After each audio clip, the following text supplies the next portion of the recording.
السلام علیکم ورحمۃ اللہ وبرکاتہ۔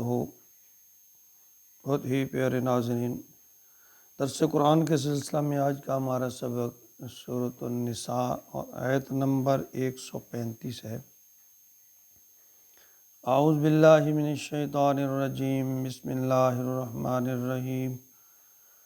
یا ایہا الذین آمنوا کونوا قوامین بالقسط شہداء للہ ولو علی انفسکم او الوالدین والاقربین ان یکن غنیا او فقیرا فاللہ اولی بہما فلا تتبعوا الہوی ان تعدلوا وَإِن تَلْوُوا أَوْ تُعْرِضُوا فَإِنَّ اللَّهَ كَانَ بِمَا تَعْمَلُونَ خَبِيرًا۔ اس آیت مبارکہ میں اللہ رب العالمین نے بڑی ہی سختی سے حکم دیا ہے کہ عدل کرو، عدل کے ساتھ رہو، اگرچہ اس میں تمہارا اپنے اقربا کا یا اپنے والدین کا ہی نقصان کیوں نہ اٹھانا پڑے۔ یہاں ایک بات بہت ہی قابل توجہ ہے کہ والدین کا احترام ادب اسلام میں بہت زیادہ ہے۔ غیر مسلم ہوتے ہوئے بھی والدین کی نافرمانی نہیں کی جا سکتی، یعنی والدین اگر غیر مسلم بھی ہیں تو، لیکن یہاں فرمایا کہ عدل کرو اگرچہ تمہارے سامنے والدین ہی کیوں نہ ہوں۔ جس معاشرہ میں عدل و انصاف نہیں ہوگا وہاں بے چینی، بے راہ روی، مصائب، مشکلات اور اس طرح کے معاملات زیادہ ہو جائیں گے اور معاشرہ عدل کے بغیر قائم نہیں رہ سکتا۔ فرمایا یا ایھا الذین آمنوا، اے وہ لوگو جو ایمان لائے ہو، کونو قوامین بالقسط، ہو جاؤ پوری قوت کے ساتھ، بالقسط انصاف کے ساتھ، انصاف والے، عدل والے، شہداء للہ، اللہ کے گواہ بن کر۔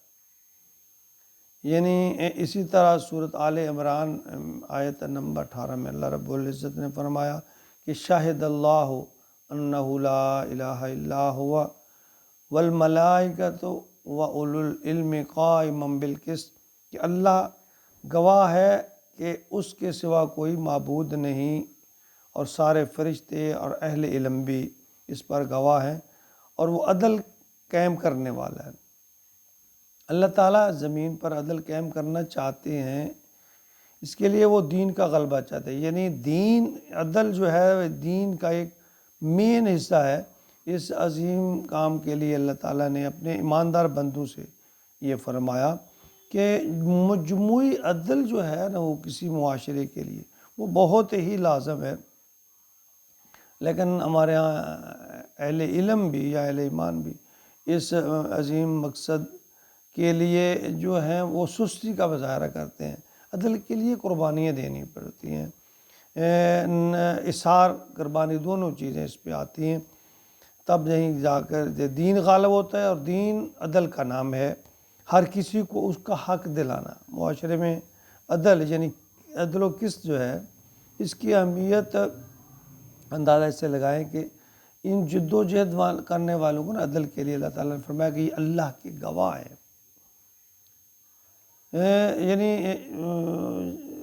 یہاں اب ہمارا جو معاشرہ ہے اس میں جاگیردارانہ نظام ہے جو غریبوں کا استحصال کر رہا ہے، ہر جگہ پہ جو ہے وہ غریبوں کا خون چوسا جا رہا ہے، انہیں انصاف نہیں مل رہا۔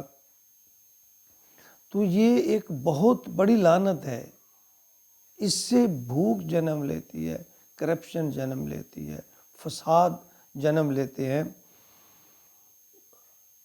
یعنی ایک حدیث ہے، نبی پاک صلی اللہ علیہ وسلم نے فرمایا کاد الفقر ان یکون کفرا، قریب ہے کہ فقر کفر بن جائے، یعنی فقر جو ہے وہ کفر تک جا سکتا ہے۔ تو اصل میں جو نظام جو ہے نا اس کی تبدیلی کی ضرورت ہے، تاکہ یہ قانون کا جو صحیح نفاذ اور پھر اس پہ عمل یعنی اس پہ عمل درآمد، نفاذ جو قانون کا ہے وہ بات ہے، قانون تو ہر جگہ موجود ہے، جب تک اس قانون کا نفاذ نہیں ہوگا تو عدل و انصاف نہیں ہوگا۔ تو یہی یعنی فرمایا اللہ تعالیٰ نے کہ دوسری جگہ ارشاد فرمایا کہ کھڑے ہو جو اللہ کے لیے عدل کی گواہی دینے والے، یعنی اللہ عدل کرنے والے، عدل کو اللہ پسند کرتے ہیں۔ اور فرمایا کہ اس مقابلے میں اگر وَلَوْ عَلَىٰ أَنفُسِكُمْ، تمہارے اپنے خلاف کیوں نہ ہو، دیکھیں کتنی اہم بات ہے کہ خود تمہارے اپنے ہی خلاف بات کیوں نہ جا رہی ہو، تمہیں خود اس کا نقصان کیوں نہ اٹھانا پڑ رہا ہو۔ فرمایا کہ وَلَوْ عَلَىٰ أَنفُسِكُمْ أَوِ الْوَالِدَيْنِ وَالْأَقْرَبِينَ، والدین کو نقصان ہو رہا ہے، اقربین کو، قرابت داروں کو نقصان ہو جائے، لیکن تم عدل پر قائم رہو کہ ایک مومن جو ہے اس کا تعلق عدل و انصاف کے ساتھ ہونا چاہیے۔ رشتہ داری، برادری، یہ خود اپنا نقصان ہو رہا ہے، تو یعنی اس میں ایک یہ بھی پہلو نکلتا ہے کہ سچی بات کرنی چاہیے کہ جب انسان کو اپنا نقصان نظر آتا ہے تو بعض اوقات انسان ڈنڈی مارتا ہے۔ تو اس بارے میں بھی فرمایا کہ اپنا بھی نقصان ہو رہا ہو تب بھی کسی کا، عزیز کا، حتیٰ کہ مقابلے میں والدین بھی ہوں، تو اللہ فرما رہے ہیں عدل سے کام لو۔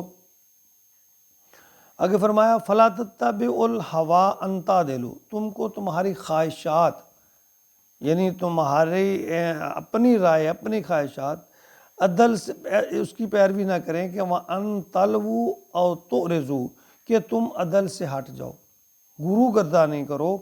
فَإِنَّ اللَّهَ كَانَ بِمَا تَعْمَلُونَ خَبِيرٌ، کیونکہ اللہ تمہارے ہر عمل کی خبیر ہو۔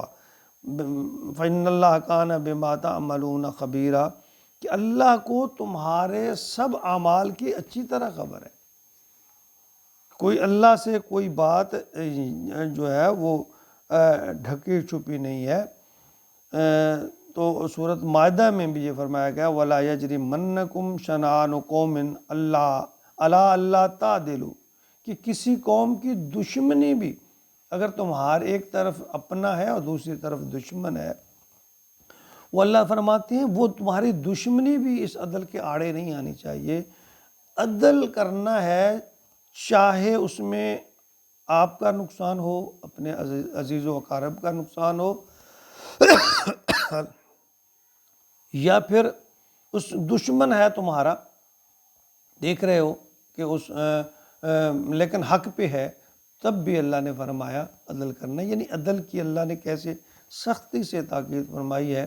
اور جس معاشرے میں عدل و انصاف قائم ہوتا ہے وہ ہمیشہ امن معاشرہ جو ہے امن کا گہوارہ بن جاتا ہے، اور جو معاشرہ عدل سے خالی ہے وہاں ننگ، افلاس، لڑائی جھگڑے، فساد، اس طرح کی چیزیں، چوریاں، ڈاکے، یہ چیزیں پیدا ہوتی ہیں۔